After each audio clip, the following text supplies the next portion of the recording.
자, 오늘 저희들에게 주신 하나님의 말씀은 요한복음 2장 13절부터 25절부터 예수님이 하나님의 아들이신 이유 세 번째 주제로 말씀 전하겠습니다.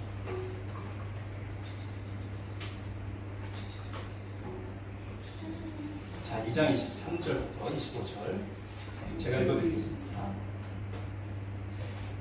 예수께서 6월절에 예루살렘에 계시는 동안에 많은 사람이 그가 행하시는 표징을 보고 그 이름을 믿었다.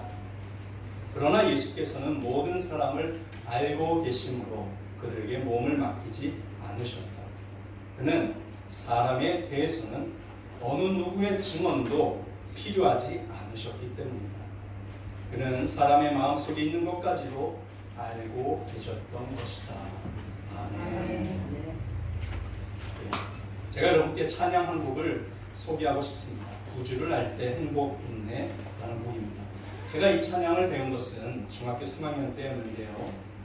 당시 이 찬양의 가사로 인해 저는 큰 위로와 강한 믿음을 갖게 되었습니다. 당시 저는 인생 중에 새로운 종류의 큰 어려움을 겪었어요. 항상 부모님이 집주인이었다가 처음으로 다른 사람의 집에 새 들어 살게 되었기 때문입니다. 불편했고 눈치를 봐야 했고 친구들을 데리고 오기도 어느 정도 꺼려졌고 매우 좁았습니다. 그 시기에 가족 간의 불화도 많았습니다. 하지만 이 찬양으로 저는 그 어려움을 이겨내는데 큰 힘을 얻었습니다. 한번 들어보시기 바랍니다. 제가 부르겠습니다. 거기 그 메모 안에 있는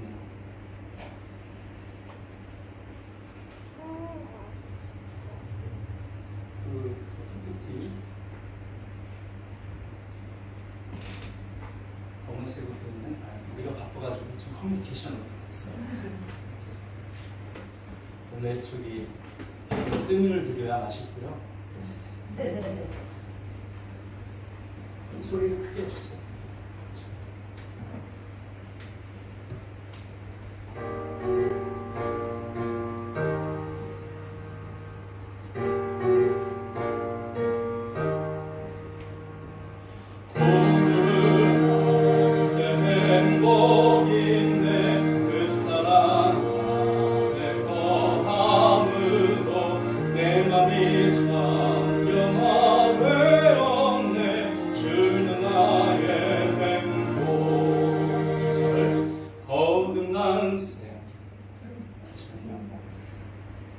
뜸을 많이 들여서 하는 말씀이었습니다.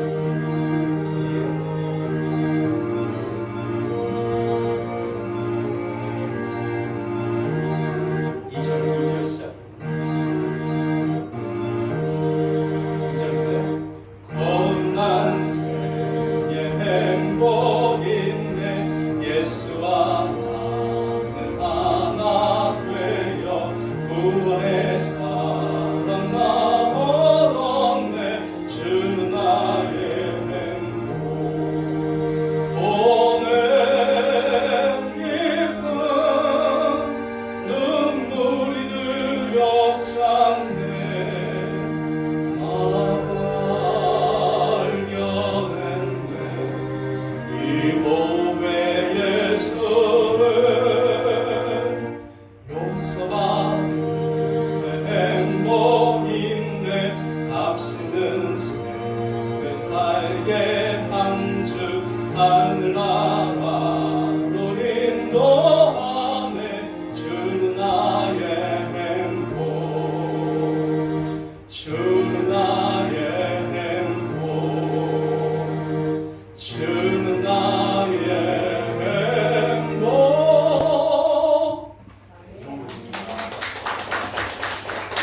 가사가 너무 좋죠. 예수님을 하나님의 아들로 믿는 자들은 복이 있습니다. 예수님을 그런 분으로 믿으면 그분 앞에 엎드릴 것이며 그분을 자신의 구세주와 삶의 주인으로 모셔드릴 것이기 때문입니다. 하나님의 아들이신 예수님을 마음속에 모셔드린 사람은 창조주 하나님을 아버지로 모시고 살게 되며 죄를 용서받고 영생을 선물로 받으며 성령님이 그 마음속에 찾아오셔서 위로하고 인도하고 지혜를 주시고 죄로부터 피할 길을 주시는 놀라운 기적을 경험하게 됩니다. 또한 하나님께서 모든 악한 영들의 공격으로부터 그들을 보호하시고 가족의 불화가 화목으로 바뀌며 그들의 직업 속에서도 그가 행하는 모든 일들에 하나님의 은혜가 깃들어서 감사하는 마음으로 살아가게 되는 것입니다. 그러므로 예수님을 단지 성경 속에 훌륭한 명언들을 남긴 선생으로 볼 것이냐 아니면 하나님의 아들로 볼 것이냐, 이건 너무나도 중요한 문제입니다. 사도 요한은 자신이 목격한 이 사건 속에서 예수님께서 하나님의 아들이신 증거를 제시하고 있습니다. 예수님께서 하나님의 아들이신 세 번째 증거는 모든 사람들의 마음의 생각과 믿음을 꿰뚫어 보시는 예수님의 능력입니다. 자, 예수님은 사람들의 믿음이 진짜 믿음인지 아니면 가짜 믿음인지를 꿰뚫어 보세요. 예수님은 사람들의 마음이 어떠한지를 다 아시는데 마치 사람들의 모든 생각을 운동장만한 커다란 태블릿 PC나 아이패드 같이 커다란 그런 테이블에다가 쫙 펼쳐놓고 그것을 한 번에 보시는 것처럼 파악을 하십니다. 예수님 눈앞에 그 제자들은 어떤 존재로 파악됐을까요? 그들은 자신의 직업도 버렸습니다. 부모와 가족도 뒤로 하고 예수님을 따랐습니다. 예수님은 그들의 진정한 신앙을 보셨고 그들의 신앙이 참된 신앙이라는 것을 인정해 주셨어요. 그들의 헌신적인 믿음을 가지고 있었음을 예수님은 알고 계셨습니다. 그런데 오늘 읽은 본문에는 그 제자들의 믿음과는 좀 다른 종류의 믿음이 기록되어 있습니다. 바로 기적을 보고 믿는 믿음입니다. 23절입니다. 예수께서 6월절에 예루살렘에 계시는 동안에 많은 사람이 그가 행하시는 표징을 보고 그 이름을 믿었다. 네? 예수께서는 예루살렘 성전을 정화하는 일 외에도 거기서 많은 기적들을 보여주셨습니다. 헬라어 성경 원문을 보면 여기 표징이라고 되어 있는 이 단어가요, 단수가 아니고 복수입니다. 그래서 표징들입니다. 표징들. 여러 기적들을 행하신 거예요. 예수님께서는 자신이 하나님의 아들이라는 증거로서 여러 기적들과 표징들을 보여주셨던 것입니다. 그래서 사람들은 예수님의 기적들을 보고서 예수님을 믿었습니다. 분명히 믿었어요. 그런데 그들이 예수님을 믿은 것은 사실이지만 그 믿음이 예수님께 대한 인격적인 헌신으로는 전혀 이어지지 않았던 것 같습니다. 그들은 예수님이 행하시는 기적이 하나님으로부터 오는 것이라는 것은 믿었는지 몰라도 예수님께서 하나님의 아들이시라는 확고한 믿음은 없었던 것 같습니다. 왜냐하면 24절에 이렇게 말하고 있기 때문입니다. 그러나 예수께서는 모든 사람을 알고 계심으로 그들에게 몸을 맡기지 않으셨다. 예수님의 기적을 보고 믿은 그 사람들에게 몸을 맡기지 않으셨다. 자, 이게 무슨 뜻일까요? 자, 예수님은 예수님의 기적들을 보고 예수님을 믿었던 그 사람들의 믿음이 어떤 믿음인지를 파악하신 거예요. 그래서 예수님은 그들에게 몸을 맡기지 않으셨다. 24절이 말합니다. 자, 24절에 몸을 맡긴다라는 이 단어와 23절에 믿는다라는 이 단어가 헬라 성경 원문에는요 똑같은 단어입니다. 번역을 이렇게 했어요. 자, 왜 그랬을까요? 재밌죠? 똑같은 단어입니다. 사람들은 예수님의 기적을 보고도 예수님을 믿기는 했지만 예수님께 자신의 몸을, 자신의 일생을 맡길 정도로 헌신적이고 절대적인 믿음으로까지는 나아가지 않았습니다. 예수님이 그걸 파악하십니다. 그러니까 예수님께서도 모든 사람의 마음을 다 아시니까 그들의 믿음에 상응하는 수준만큼 그들에게 예수님도 자신의 몸을 맡기지 않으셨다, 그 얘기예요. 그 정도의 몸을 맡길 정도의 신뢰를 그들에게 주지 않으셨다는 거예요. 몸을 맡길 만큼의 믿음은 비밀이 없고 친밀한 관계이자 동역자 관계를 말합니다. 예수님께서 비밀 없이 하나님 나라의 모든 가르침을 다 알려준 사람들은 12 제자들 뿐이었습니다. 왜냐하면 제자들 믿음이 예수님께 자신의 몸을 맡기는 헌신적인 믿음이었기 때문입니다. 그래서 예수님은 제자들을 친구라고 부르셨어요. 요한복음 15장 14, 15절입니다. 내가 너희에게 명한 것을 너희가 행하면 너희는 나의 친구이다. 이제부터는 내가 너희를 종이라고 부르지 않겠다. 종은 그의 주인이 무엇을 하는지를 알지 못하나라. 나는 너희를 친구라고 불렀다. 내가 아버지에게서 들은 모든 것을 너희에게 어떻게 했다고요? 알려주었기 때문이다. 이것이 모든 것을 맡기는 관계입니다. 제자들은 예수님께서 말씀하시는 모든 것을 순종하려는 마음을 가지고 있었어요. 예수님도 그들의 헌신적인 믿음과 순종의 태도를 잘 아셨습니다. 그래서 예수님은 그들을 친구처럼 여기시고 하나님께서 주신 모든 말씀을 그들에게 어떤 비밀도 없이 알려주셨습니다. 한때 예수님의 기적들을 보고서 수만 명의 사람들이 예수님을 믿고 따랐습니다. 기적을 보고서 그들은 예수님이 하나님께서 보내시는 분이라는 것을 조금도 의심하지 않았습니다. 그러나 그들의 믿음은 거기까지였습니다. 그들은 예수님을 하나님께서 보내신 분, 즉 예언자 정도로 믿었지 하나님께서 보내신 하나님의 아들 정도로는 믿지 않았던 것이죠. 그래서 그들은 결국 예수님이 하나님의 아들이시라는 것을 인정하지 않았고 예수님을 십자가에 못 박아 죽이는 일에 동조하거나 침묵하였습니다. 그래서 예수님께 자신의 몸을 맡기는 헌신적인 믿음이 아니면 아무리 기적을 믿는 믿음이라고 해도 예수님을 배반하기 마련입니다. 오랫동안 교회 생활을 한 사람들 중에 이단에 빠지거나 도로 우상 숭배로 돌아가는 사람들이 있습니다. 그들의 믿음은 기적을 믿는 믿음이기는 해도 예수님께 대한 헌신적인 믿음과 자신의 일생을 맡기는 진실된 믿음이 아니었기 때문에 그런 일이 벌어진 것입니다. 예수님은 모든 사람들의 마음속 생각을 아시고 그들의 믿음이 어떤 믿음인지를 아셔요. 25절을 보십시오. 25절. 그는 사람에 대해서는 어느 누구의 증언도 필요하지 않으셨기 때문입니다. 그는 사람의 마음속에 있는 것까지도 알고 계셨던 것이다. 아멘. 어떤 성도들은 가끔 이렇게 말합니다. 목사님, 저분이 신앙이 좋아요. 제가 보기엔 아주 훌륭한 신앙이에요. 예, 그렇게 다른 사람의 신앙을 좋게 평가하고 증언해 주는 것이 저는 매우 좋은 일이라고 생각합니다. 그런데 예수님에게는 그런 증언이 아예 필요가 없습니다.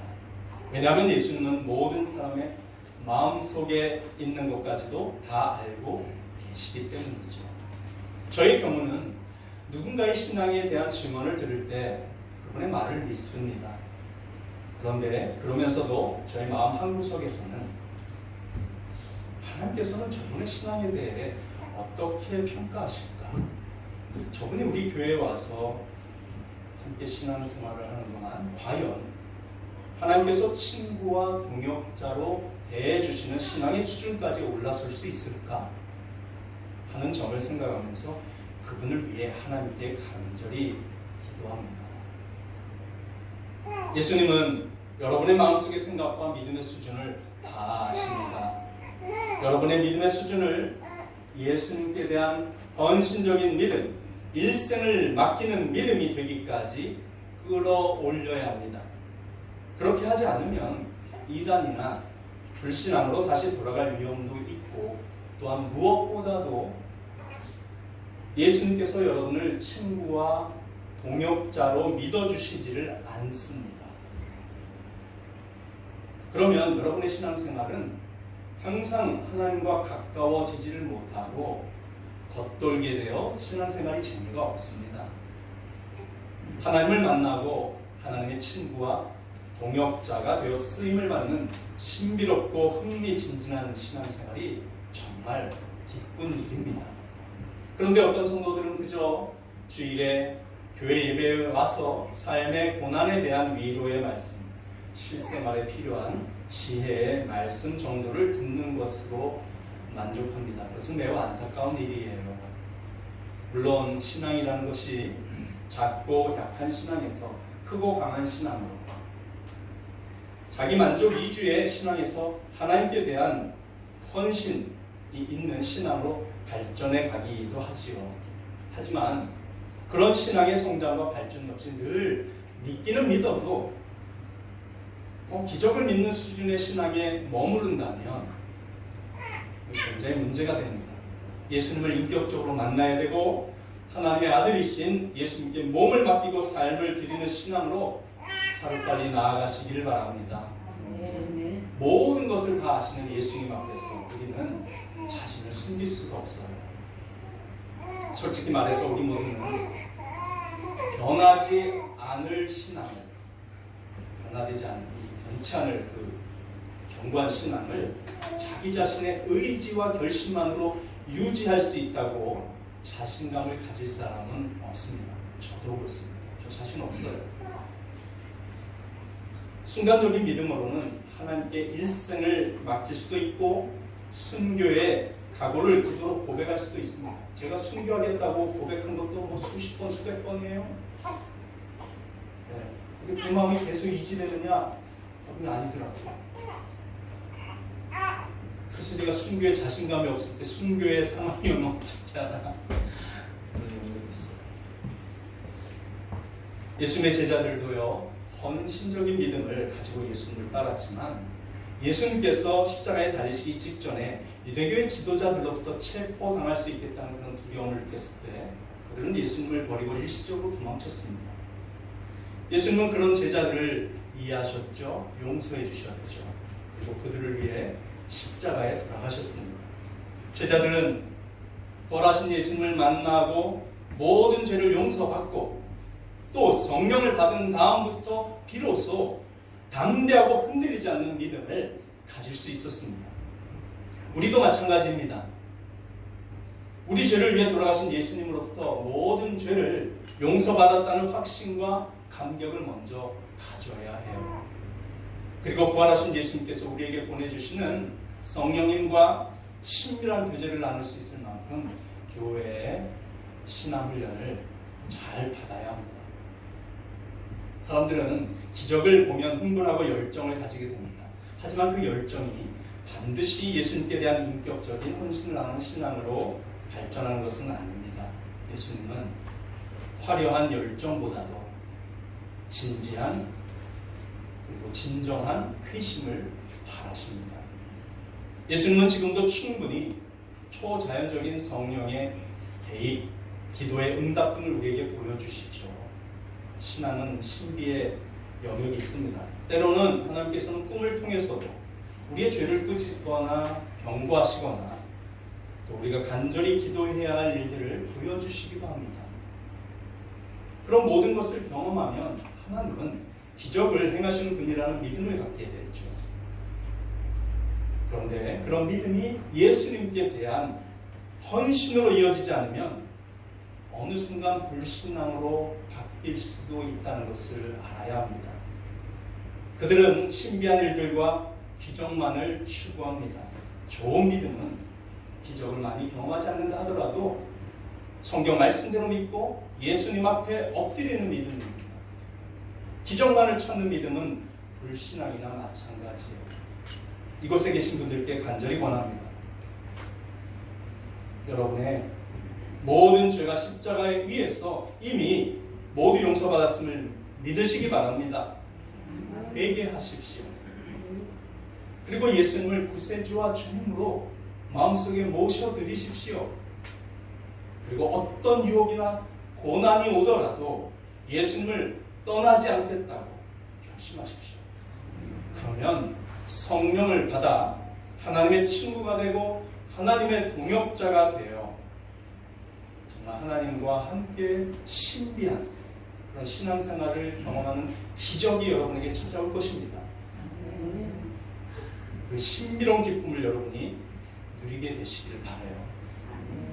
여러분과 저의 마음속에 성령께서 뜨겁게 일하셔서 오직 성경 말씀만을 통해 회개하고 예수님께 대하여 끝까지 헌신하는 사람들이 되게 하시기를 간절히 소망합니다.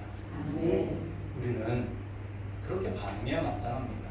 왜냐하면 예수님은 우리의 배신과 불신앙과 불순종에도 불구하고 우리를 버리지 않으시고 끝까지 다시 또 찾아오시고 또 찾아오셔서 우리를 만나주신 분이기 때문입니다. 그 하나님의 사랑을 믿고 그 사랑에 감격하여 일생을 예수님께 맡기며 사는 저와 여러분이 되시기를 간절히 바랍니다. 아멘. 기도하겠습니다. 오늘 주신 말씀을 가지고 하나님 앞에 감사, 결단의 기도 2분 정도 드리면서 나아가겠습니다.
하나님 아버지, 우리의 모든 변덕과 불신앙과 교만과 의심을 아시면서도 끝까지 찾아와 주시고 포기하지 않아 주셔서 감사합니다. 예수님의 큰 사랑과 많은 초자연적인 현상을 경험한 저희들이 이제는 예수님께 일생을 드리는 헌신을 하도록 성령께서 도와 주시옵소서. 예수님의 이름으로 기도드립니다. 이달의 영상 함께 보시는 동안 우정승사 보실 것입니다.